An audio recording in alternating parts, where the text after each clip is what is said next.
This is a recording of the Amud and Tainus Yud Aleph Amud Aleph. We are on Yud Amud Beis. I'm getting to this a bit late, but nevertheless, better late than never. So, where we left off on Yud Amud Beis was about 10 lines up from the bottom.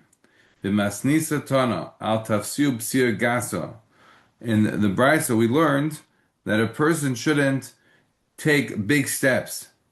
V'chnisu cham al ha'ir, and a person should go into a city when it is still light outside. Al tafsir p'sir gasa, why shouldn't a person take big steps? De'omar mar p'sir gasa netelas echad mechamesh mias mimori nafsha adam. A person shouldn't take big steps because a person, if they do take big steps, every big step sounds like it removes 1/500th of a person's ma'or einav, whatever exactly that means. So therefore, don't take big steps. V'chnisu cham la'ir, and should come to the city while it's still daylight.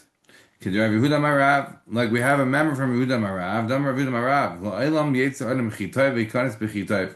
A person should always come into a city and leave a city when it is daylight. B'chitayv. Why is b'chitayv a reference to daylight? Because the pasuk says in Parshas Bereshis, "Vayar alikim esa'ar kitayv." Who else does it say that by? It also says that by Moshe Rabbeinu. Vatera ha'isha kitayv hu vatitzpeneu shloisha yerachim. So kitayv is a reference in Bereshis to the day, to the light, and therefore we're saying that a person should always leave or come into a town right when it's light outside. They shouldn't be coming in at night or leaving at night. And we learned that out from the brothers because the pasuk says, "Shneimar habayker arv ha'anashim shulchu hema v'chamereim." Became the morning, and the men left to go back to the land of Canaan.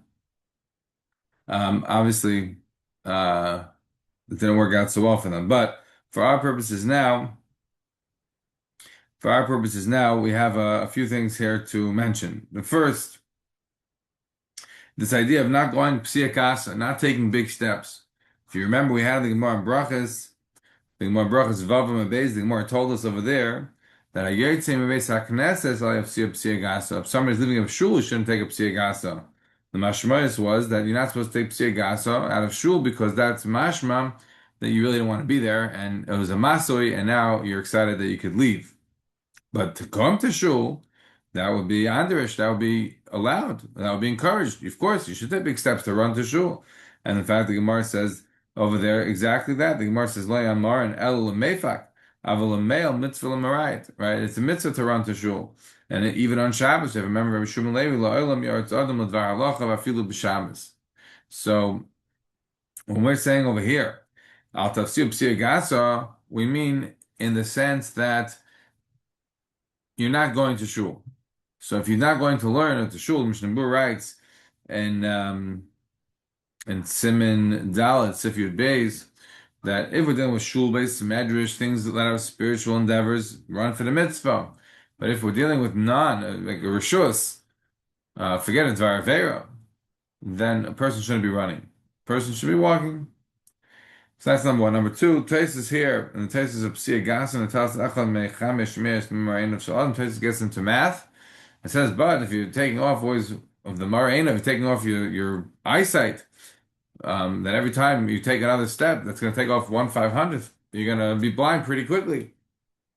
So Taisus ends up saying, well, maybe, that's not exactly what it means. Taisus seems to be taking it pretty literally. And in the end, he basically comes out with two possibilities. One is he says, it's like 3 lines up from the bottom of the Taisus, maybe only the first step takes away, and after that, doesn't. So that you have many times where you could be running. And the second answer of Taisus is maybe the first step takes off more, and the rest of the steps sort of take off less. Be it as it may, what I think we are making clear is that Psia Gasa, for spiritual reasons, Psia Gasa to come to shul, to go to shir, that's not a problem. Even on Shabbos, that's mutter. But Psia Gasa, for no good reason, that is a problem. And the second thing I wanted to point out is in relation to the idea of coming into town while it's still light outside. Rashi tells us here two reasons. One reason of Rashi is you should come into town when it's light outside, or leave when it's light outside because you can avoid the robbers. And two, Rashi says because you can avoid the potholes. By both of those would be more challenging in the evening. Both of those would be more challenging in the nighttime.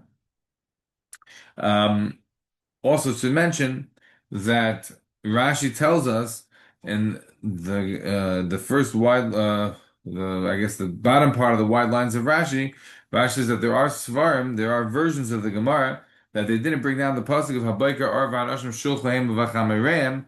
Why? Because it was simply a svara of Rav. You don't need to have a pasuk to tell you this. It's just a pasuk svara. Go when it's safe, and the safest time is by day and not by night. Okay. Notice here that again we have another we have another pirish. As we have pointed out, this is a clear sign of the fact that Rashi was not Rashi, but rather from the students of Rashi. Okay, continues the Gemara. We are now a few lines up from the bottom on Yud Amid Beis. Zog the Gemara. Amar Rav Yehuda Amar Rabbi Chia. Hamahalech baderech al yechal yesim mishnei avain.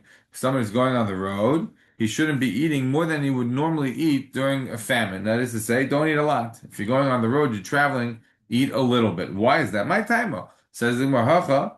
Here, meaning in Bavel, as Rashi notes, here Hacha, because this is a Talmud Bavli. So here in Bavel, Tagiyum Shemaina, the reason that we say a person shouldn't eat too much is because they might have stomach problems. They might have upset stomach. The Marava, however, in the West, meaning in Eretz Yisrael, Amri Mishum Zaini, they say you shouldn't eat too much on the road because you'll run out of food. She says the Marmar, what's the practical nafkamina of these two reasons? We are now in Yud Aleph from Aleph. So one nafkamina is that if you're sitting on a boat, the Yosef Ba'arba, so that would be an nafkamina between having stomach issues having versus running out of food. So Rashi explains if the Gemara's understanding that the Yosef Ba'arba means you're sitting on the boat, so obviously you're not going to have any stomach problems, but you could run out of food. Now, obviously, what we're talking about is not on the Atlantic Ocean, right? During a storm, then you will have, or even the Mediterranean in the middle of a storm, even in the Kinneret in the middle of a storm. You could be having mishumah. You could have a lot of stomach issues if you're eating. However, if you're on if you're on the Yarden, if you're on like some small river, it's not, it makes no difference. If you're on a little raft, so of course it's not going to be any problem about stomach issues. So we have to understand the kind of water that one is on. Otherwise, this Gemara doesn't make any sense. So Diyasa Ba'arba is saying that you're only going to have an issue in terms of running out of food, rather than having stomach issues is presumably on a very placid and a very calm body of water. That's number one. Number two, just to mention about running out of food, you could run out of food. The Gemara suggests on the water, so you should eat less. And we have a Gemara in Hurrius on Yud, the Gemara that tells us about a ship, a story that Rabbi Shua and Gamliel were on a ship, and Rabbi Shua was chayshish for some sort of comet that would slow the travel. I don't really understand how that works, but he brought extra food. And Gamliel wasn't aware, he wasn't chayshish, and so he was very impressed with Rabbi Shua. So again, that would be a situation of running out of food on a boat. All right, so that's one possible nafkamina. The second nafkamina is inamidiko azl me avna la avna. So somebody's going from inn to inn. He's going from a lodging to another lodging. So essentially, if there's a series of motels along the way, you catch the next Motel 6, they'll leave the lights on for you, you'll have enough food. So you're not going to run out of food, but you're still going to have the tirch of the derech that's going to cause the stomach pains. So either one of these two possibilities can explain why you need both. Both reasons will always, capture all the different kinds of travel a person can do. Either running out of food, like your grandmother when you go on a plane to Florida, if you ever, I was zeicher to travel with my grandparents when I was in high school. We went to Florida together, and for the plane ride, it's like what, a few hours. My grandmother brought enough food to feed an army, right? Because you never know. Maybe the plane's going to be delayed. Maybe it's going to have to land somewhere else, and maybe you get stuck. And that is a lot of maybes. And so therefore, you have to bring enough food. But obviously, if you have a lot of turbulence, all that food is not going to make you very happy. All right, so Zot the Gemara. Rav Papa kol parso ochel chad and rifta. Rav Papa, when he would go to every stop where he was on the road, so he would eat another bread. He would mamish eat a whole bread. So why? K'sav Shemaina. He thought the only real reason to be afraid was in relation to having stomach issues. And he was very large. He was a big Baal Basar. The Gemara tells us in Bava Metzia Pei Daled, he was very large. I think Gemara Rabbi Yochanan being very large. Rabbi Shmuel Rabbi Yosi, Rabbi Shimon, very large. So the Gemara says that Rav Papa, he thought the main reason for not going, for not um, eating too much on the road was because of stomach issues. And so therefore, since he was a big Baal Basar, he wasn't afraid of stomach issues. And he wasn't worried about, he didn't hold that the running out of food was a real concern. So he didn't worry about that either. Fine. Zad the Gemara. Amar Rav Yudah Amar Rav. Kol hamariv atzmei b'shnei ra'avain nitzal mimisa mishona. Anybody who starves themselves, anybody who makes himself hungry during the times of famine will be saved, will be protected from a misa mishona, from a abnormal death. Here, just a note that what does this mean? A couple of points. Number one, so and we're going to see later on this Gemara is a whole idea of ima yonechi b'tzara. When you're in a situation where there's trouble, where there's serious issues among the Jewish people, ima yonechi b'tzara mandates that you should feel the pain.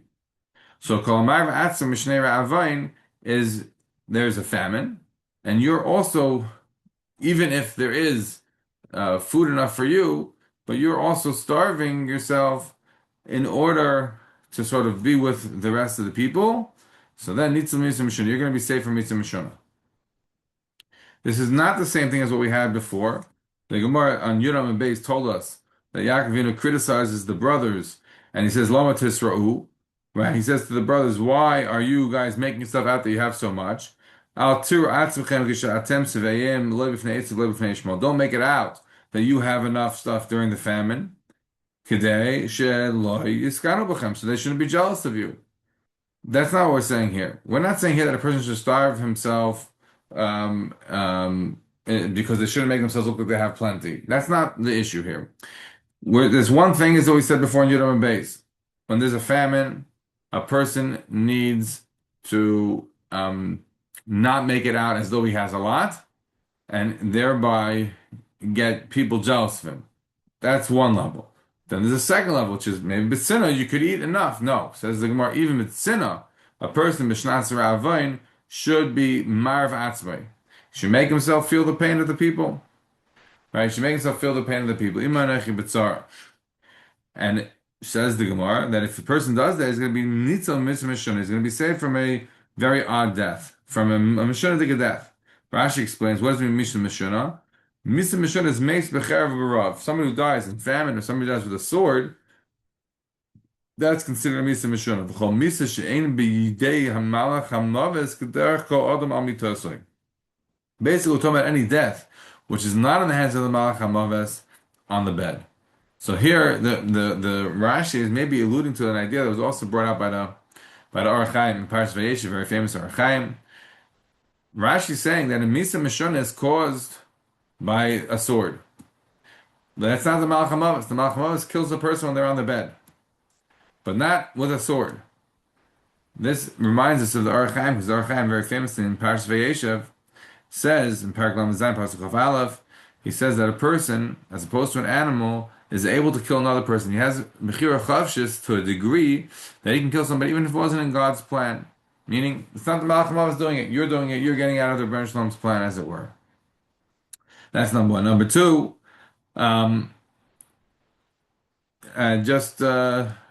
yeah. So we'll continue and mention the number two in a minute. Yeah. So says the Gemara. So Amar Rav Yehuda Amar Rav Kol Amar V'atzma Mishnei Ra'avai Nitzal Misa Mishona Shenema B'Rav Pod Chamimavis. In the famine, you were redeemed from death. What do you mean in the famine you were redeemed from death? Pashut Pshat means that you survived the famine. So the Gemara says, Meirav Mibarli. Why doesn't it say Meirav Pod Chamimavis? From the famine you were saved from death. In other words, it sounds like in the famine itself, there was something about the famine that enabled you to be redeemed from death, and not merely you were redeemed from death and saved from the famine. And Hochi Gomer says the Gemara, "B'schar shemar v'atzim mishnei ra'avoi nitzal nitzal mishono." In the schar that a person um, was acting in the manner that everyone else was, namely that people were hungry, so they also acted as though they were hungry as well, and they did not eat. So then they'll be saved from a mitzvah mission. They'll be saved from dying a death that will be abnormal, meaning dying a death from famine, dying a death from the sword. And rather how they'll die on the bed. The Malach HaMamas will get them at the end. Fine. So this was the first line from Rav that somebody who should be starving themselves during the times of famine, they should also be feeling famished. So such a person will be saved from Misa Mishana. So now Reish Lakish adds in a further point to this. Amar Reish Lakish. So Reish Lakish says, also l'adam l'shamash mitasa b'shnei ra'avain. It's also for a person to be mishamash mitasai during a famine. Shne'emar ul Yosef Yulash nevanim tarim tavay shnasarav.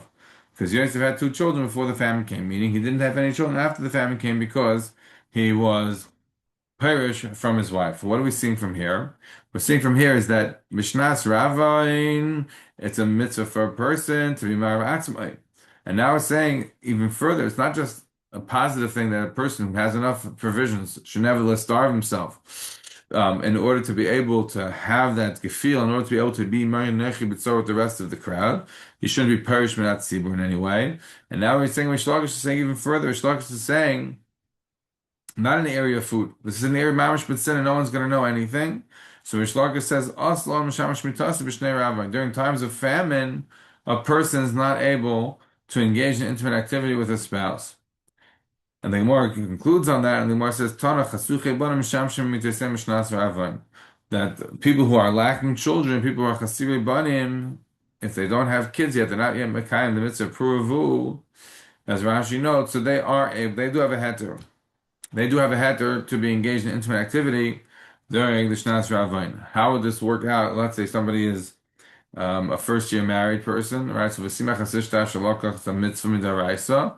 Would that impact on that? I'm not sure. It's not really something I want to get into at the moment, but I will come back to this in a second. So again, from the perspective of the Gemara, we are expanding what we said that Bishnas Ravain, a person should be Marav Atzmai. And now it's saying even in the areas of intimate activity that no one will be the wiser, Mishnas Ravain is also Mishamash Mitasim. That's Rish Lakish.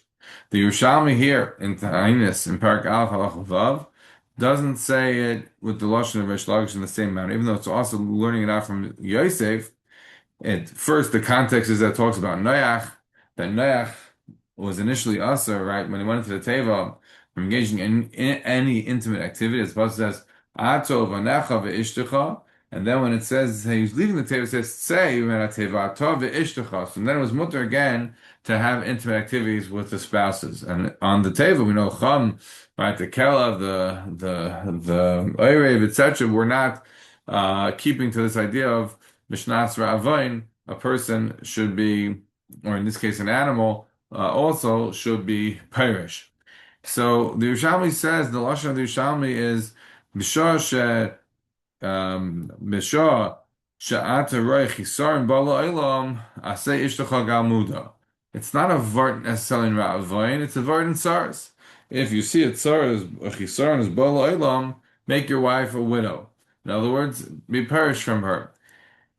So the first thing to note is that there might be a difference in Bavli and Yerushalmi in terms of how wide do we say that it's also a person of Shamash Mitasa? Is it only by Ra'avain? Is it only by fat, by hunger, or is it by other tsaras as well? That's number one. Number two, we should also mention that the idea of there being a heter for the chasuche banim, for those that are lacking children. And the Yerushalmi, it doesn't say that. And the Yerushalmi says to Eve Banim. Those that desire children are able to still be engaged in intimate activity. So it's not merely that they have them in the mitzvah of Puravu, it's that they want to have more children. Meaning that they're not doing it just simply to have a good time. They're doing it specifically in order to be able to be Mekayim Zan Puravu, in order to be able to have additional children. And so that's why it's mutter. It's not milich hasuche banim, but even to eve banim. So on the one hand, the iser was broader. It wasn't just aser by shnas or avain, but by any tzara. But on the other hand, the heter is also greater because it's not just chasuche banim that are mutter, but it's also to eve banim. However, the Yerushalmi adds in one additional point, which is the Yerushalmi says that it's limited to the leil tefillah. And for the Yerushalmi, then while the Isser is much broader. It's all on any Chisaron Bal Olam. And the Heter is broader in the sense that it's not just Chassidei Banim, it's also Te'evei Banim. Nevertheless, the Te'evei Banim that they have the Heter are also limited to Leil Tefillah, which you won't find here in the Bavli. In the Bavli, it sounds like it's Mutter Bechlal for any Chassidei Banim at any time when it's permitted to be engaged in such activity, again, with all the caveats that would have in Seches Subas, in order to be able to carry the mitzvah of Peruvu. But for the Yerushalmi, we're not talking about someone who's Chasuche Banim, he's Te'evi Banim, he already was in the Kaimzai mitzvah of Peruvu. So such a person, there will be no need to be engaged in all the time that type of activity, because what is the purpose of it? The only purpose of it is because Te'evi Banim. For Te'evi Banim, then perhaps we are going to limit it more to just the Leil Tefillah. That's perhaps the way to explain the differences here between the Bavli and the Yerushalmi. She mentioned the halacha in Ar Chaim and Reish Mem. The Mechaber brings down the Gemara, and he says that it's also except for the Chasuche Banim. So not like the Yerushalmi, he says you have to be trying to make the mitzvah of Puravu. It's not simply enough to be Te'efe Banim.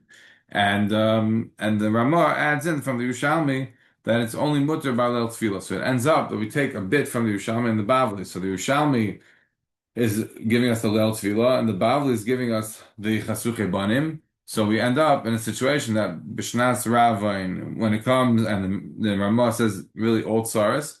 So what we're saying is that Lamaisa, by any tzaras, a person should not be mishamash mitasa unless he's missing trumas from the candidates of Ravu, and then he'll be permitted to do so on Leil Tefillah. That's practically how it works. I just thought to mention additionally maybe two more points on this. Then we have to go see Taisus. Point number one is in relation to the fact that we see seemingly the opposite in the beginning of Shemais. Pasuk over there told us that the Jewish people were part of a ravu, right? They mamish had a tremendous amount of kids.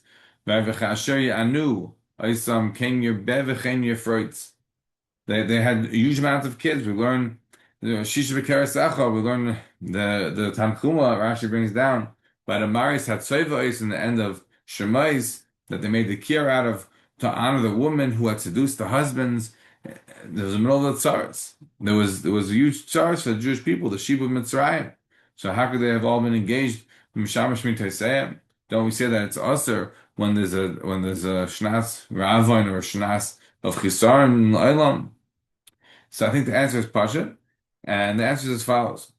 It depends on the kind of tzara that we're talking about. If we're talking about a tzara that's coming for the Jewish people, it's the Nazis coming after the Jews. They want to destroy us. So absolutely, be engaged as much as possible in intimate activity to be able to procreate and continue the Jewish people. Don't let the tsaras bring us down. But if it's a tzara, that's not a tzara for the Jewish people. There's a meteor coming and a blowing up the whole country, right? Or there's a big famine in the whole country. It's not a Jewish problem. It's a problem for the world. So as that problem, so then you have to be part of the tzibur, perhaps. But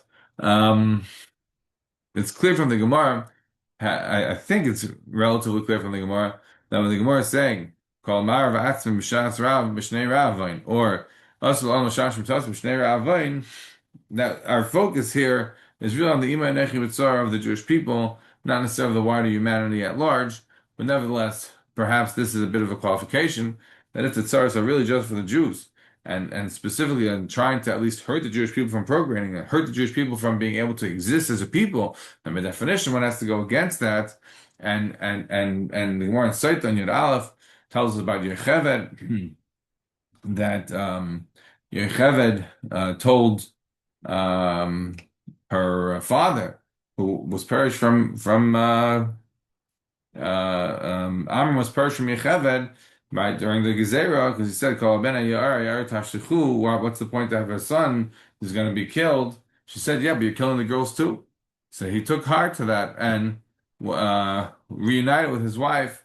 So again, precisely because of the fact that it was a Tsar directed at the Jews, that we want to try to attempt to ameliorate, alleviate that kind of a Tsar as much as possible. Should also note, last point that I'll say for this is that the Tzitz Eliezer in a tshuva in Chelik Yud Gimel, tshuva is Siman Chaf Aleph, says that he was asked a question about people engaged in intimacy during the Yom Kippur War, and presumably that applies to all the wars that Israel fought.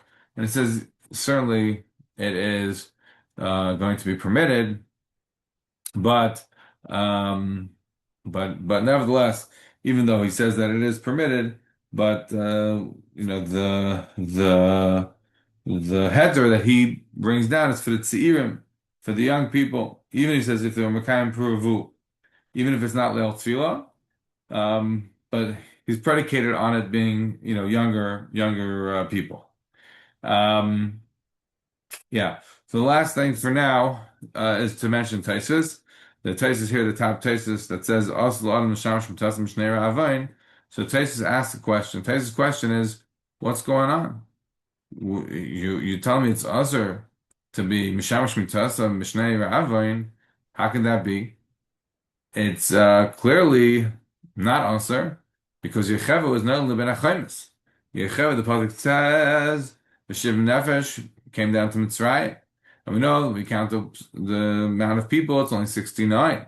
So you could say like the Ibn Ezra, the Yaakov has been a minion. But once you don't say that, once you say that it was Yecheved, then you're stuck. Because if she was Nolda ben Achaimis, it means that she was conceived 9 months earlier, which would be during the famine, and don't we say that it's Asr b'shnei Ravin? So you could have said, well, then it's not going to be Asr. I'm sorry. Then you could have said that maybe this is before Mount Taurus, maybe it wasn't Asr, maybe this is something new. But that's not the route Taisa goes down. Taisa goes down the route of rereading Reish Lakish because of the fact that Taisa take the Shivim Nefesh literally, and he therefore is forced to say that Yecheved was conceived not the Isser. So it was just a Midas Chasidus, even though Shlag says Oslo Shamash Mitasai. Mishnah's Ravain Tesis just says a Midas Chasidus. So once you have Tesis that says just a Midas Chasidus, so then you understand why we can be more makel on this, because it's not now a vort of halacha that it's a chiyuv, it's a vort of Midas Chasidus kind of a thing. Nevertheless, I should point out that the Rosh, the end of Psachim, the end of Ari Psachim, the second to last Rosh in Psachim, has a different answer to this question. I would take away the question of Taisus entirely. Says the Rosh, that the Torah often rounds off numbers. He's talking about Midbar, the Torah rounds off numbers, and we say the Torah rounds off numbers. By Malchus, Arbam Yakenu, we mean only 39. Shiv Nefesh, obviously it's just 69, but the Torah rounded it off to the nearest full number, which was 70. So for the Rosh, there's no Bechlal, no Kasha. But according to the Rosh, it's Pashit. What do you mean that you asked me a question that how could Yecheved be conceived? We're not to make Yecheved. The number was just rounded off. So then there's no question. And if the number is just rounded off, so then Reish Lakish's Isser still stands, doesn't become a Midas Chasidus, and there's no issues. But it's very fascinating because Tosfos, because of the fact his insistence on not rounding off the numbers, ends up taking Shivim Nefesh literally, doesn't want to say Yaakov ben Aminyan, therefore I says Yechevet. Once he says Yechevet, so then you have to say Reish Lakish doesn't, he's talking too strong of tone. It doesn't actually mean it's us, it means the Midas Chasidus not to do something. Okay. Finish the Gemara. Tana Rabbanon, about 10 or 11 lines down from the top. The rabbi stopped his Mashiach, so Shurim Mitzar. One, the Jewish people are in the middle of having pain, a perish Echad, and a person is being perished from them. That is to say, he's not hanging out with them in their pain. He's leaving. He's leaving the scene. The two Malach Ashars that are accompanying a person. Look at the Gemara Shabbos Kuf test about the two Malach Ashars that come on Friday night. The Malach Ashars that accompany a person always. They put their hands on his head. This person is perished out. You shouldn't see the Nechama of the Tzibor. Yeah. Tanya Idach, another brisa that says something similar is Bisman Shat Tzibur Shor B'Tzar, when the tzibur is having a lot of pain. Al Yomer Adam Elech LeBeisi V'Oichel V'Eshte V'Sholem Alecha Nafshi. Person shouldn't say, well, you know what, the tzibur's in a lot of pain, but I'm going to go to my house. I'm going to drink and have a good time and eat, and it's great. Life's good. Then Ma'aseh, and if he does do that, all of Akasav Aimer, you know what about the pasuk says? The pasuk in Yishav Hine Sasim Simcha. Let's have fun and let's have merriment and happiness and joy. Harag bakar, go kill animals, and go shech the sheep. Achol basar and go eat their meat and drink the wine. Achol v'shasoi, eat and drink. Kimachar namus, because tomorrow you'll die. Meaning it's great. Mike said, Master, what does it say after that? V'nigla bazna Hashem tzavakais. It's going to be revealed, as it were, by the Rebbeinu Shalom in Mechupara Avan Hazeh Lochem Atamusun. If this person's sin will be forgiven until they die, that is to say, do not be Parashas Min Hatzibur. If you are, you're going to be Chayiv Misa, in effect. So we have a similar example just in the Shavuos. So we have an example there in Hilchos Malachim, but the Rambam writes that B'machna Mechilyon that there was Shnei Gedolei Hadar, and they left Eretz Yisrael because of Tzar Gedolah, because of Shnas Ravain, and they whatever for whatever reason they didn't want to stay with the Achenu Bnei Yisrael and the Matzara, and as the Rambam writes, V'neschayvu Kliya, right? They were V'neschayvu Kliya Lamak, and they were mechuyev, with their lives. As a result of not being willing to be hanging out with the tzibur during the tzar, they were Persh Atzmam Min Hatzibur. Something more. Ad kan midas baininess. This is the midas of baininess. That is to say, the person who is sort of in the weeds with the tzibur in terms of their suffering and doesn't want to feel it anymore, so he goes and hangs out elsewhere. That's called the midah of the bainim. Midas Rishoyim, but some of his mamash are Russia. He has a much worse midah. You know what he does? Maksev, what does it say about him? Right, let's go take a wine and it's shechar, and let's get all the different drinks and buy them and get all nice and drunk. I'll be like this tomorrow. Maksev, what does it say after that? Tzaddik avad ve'einish. The tzaddik is going to be lost, and there will have no people. Some aleif. Right? No one's going to be thinking about this anymore. Keep him there. Run that's a tzaddik, because of the bad, the tzaddik gets caught up in it. So Rashi here has a couple of shorts. What does that mean?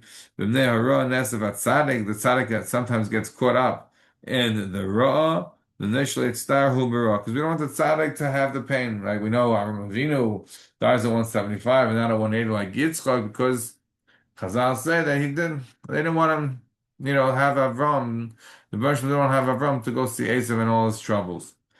Second shot of Rashi's Meirosh Elu who Nesav Shekadosh Baruch Hu Yivaga Shalem Rachamim, that Hashem takes away the tzaddik because He doesn't want him to be davening on behalf of these Rishonim. Either way, what it ends up saying is that the Rishonim, who are not merely being purged themselves from the tzibur, but they're actively ignoring the plight of the tzibur. They're getting drunk, they're having a good old time, despite the fact that the tzibur is suffering. So such people are going to suffer themselves. So what then should a person do? A person should suffer with the tzibur, suffer along with them. That's the goal, is to be suffering along with the tzibur. So, what is the example that we have of somebody who was suffering along with the tzibur? So we have the following example. We see that by Moshe Rabbeinu that he was mitzayir himself with the tzibur. The pasuk ended b'shalach that when Moshe ten Yeshua to go fight, so he was standing there, and then he got tired of holding his hands up, so they gave him a stone. In fact, the Gemara, why does it have to be that they why does it have to mamash take a stone, right? And they has to sit on a stone. Why not? It could be on a nice chair or something. It doesn't. It's not a mitzvah to sit on the stone. But this is what Moshe Rabbeinu is saying. Since the Jewish people are sitting in Tsar, I want to be in Tsar with them also. Right? This is like after October 7th, people took on various things in order to be able to be with the Tsar, the Jewish people, the army, etc. Who takes on the side of the tzibur? He's zeichet to see the nacham of the tzibur. V'shem yomer adam mi made me. And maybe you're going to ask, who's going to test whether or not the person, in fact, was taken on the tsar of the tzibur? They base it shalom occurs based shalom meaning by the very stones of the person's home, right? The very walls of a person's home will attest to his righteousness, right? This reminds us of a famous Rabbeinu Bachya Parshas Truma. Rabbeinu Bachya there says that there's a minhag in Tzarfas where they would bury themselves with the dining room table. They would bury themselves with the table that they learned on. Now, for the purposes of Rabbeinu Bachya, that was understood to be because you will remind yourself that all your big fancy, furniture is not going anywhere. The Olam Ha'emes, you take nothing with you. Only the good deeds that you did, only the Torah that you learned. But L'maisa, for us today, the way this minig became understood was you take the wood of the table, the imam you were learning at, and you make that into the coffin, because mabish, that table is going to be your testament for the question of kaveh itim l'Torah. You're going to have the table that you learned on. Yeah. So the Gemara Shnei, was the pasuk mean ki even mikir tizak u'chafis me'etzi anena, right? That the very stones in the walls will cry out, right? The very beams in the wood, right? They're going to respond. They're going to say what in fact you did. The Rabbi Shila Amri, Rabbi Shila adds, Shnei Mache Hasharis Hamlav Adam Hem Eden Alav. You know what's going to be the thing that tests about a person what they did or didn't do in this world? It's the two Mache Hasharis that accompany a person. They'll attest as to what this person was like here in this world. Shnei Kim Malach Vitzavalach, right? The two angels who are accompanying a person, they're the ones who are going to be the ones talking about what you haven't done. Rabbi Chidka is very famous. Right, he has only a few statements in Shas, right? But maybe he was in Rabbi Akiva. Rabbi Chilka has a few famous statements. Number one is the Sudas of Chilka on Shabbos, because he says you have to have 4 Sudas, not 3 Sudas. And number two, Rabbi Chilka is also famous for Rabbi Chilka is also famous, yeah, obviously for what he says over here, but he's also famous for the fact that he what do you call it? That he held to the fact that there were 8 mitzvahs b'nei Noach, not 7 mitzvahs b'nei Noach, right? Because he also held that there was an isser of siros, right? Um, an isser of I'm forgetting how to say siros in English, but basically emasculating, right? Neutering, right? Isser of siros. That's how you say it. Yeah. So Chidka, what does he say? It's the very soul of a person is going to testify about his actions here in this world. Right, the one that's lying in your lab, right? Watch your lips. In other words, you yourself testify about yourself. And the more then goes on this, the more says not just the neshama, evav shel adam eden by the very limbs of a person are going to, bring him down. They're going to tell about what he did or didn't do. Shenemar atem eidai no Hashem, right? You are my witnesses, so saith the Lord. Yeah, so now we dash another pasuk about the judgment. Kel emunah ve'in avot tzadik v'yasher hu. So what does it mean that Hashem is the God of faithfulness? There's nothing wrong in him. Et kel emunah shekishem shenifram nerashem le'elam haba. Same way Hashem is going to pay back the Rishon Elam Haba, Filu Alaver Kala Sha'isen, even on the smallest of things that they did wrong, Hashem's going to get them back in Elam Haba for it. So too, Hashem also pays back the tzaddikim here in this world, Alaver Kala Sha'isen. Right? Any tzaddik who's a real tzaddik, they're going to get their punishment, hopefully for the Aver Kalas that they did, they'll mamish get the punishment here in this world. So the tzaddikim get their punishment for the Aver Kalas in this world, the Rishon get their punishment for the Aver Kalas in the next world. Yeah. So then the Gemara continues. What do you mean ve'ein avel? That there's nothing wrong in him.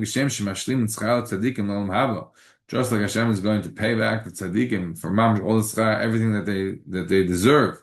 Elam haba, afilu mitzvah kala she'osin. Even on the smallest of mitzvahs that they did, I feel on mitzvah kal sha'isen. even on the smallest mitzvah they did, the Rishonim are going to get paid back in this world. So that's to say, the Rishonim get paid back for the good that they did in this world, and Tzaddikim in the next, and then Tzaddikim get punished in the next world. I'm sorry, Tzaddikim get punished in this world for the bad, little bad stuff that they did. The Rishonim get punished in the next world for the bad stuff that they did. Yeah. So something more tzaddik v'yosher, that's the next part of the pasuk. B'shas b'tiros shel adam, when a person passes away, l'beis olam, when they're going up to the next world, kol ma'aseh l'fanav, everything's in front of them. V'ayimrim lo, kach kach, this is what you did. L'makom pleni, b'yom pleni, this is this in this place, at this in this day, this in this time, this in this person. Like you, this is what you've done. This is your list. And he's going to say, "Yep, you're right." And he's going to be told to sign, right? The rap, what's it called? The rap sheet against them, and he's going to have to sign. Every person is going to sign. It's not just that; he's also going to be master within. And say the Bernstein was right. So I say, you really judged me correctly, as it says in Pasuk, that you will be righteousness in your words.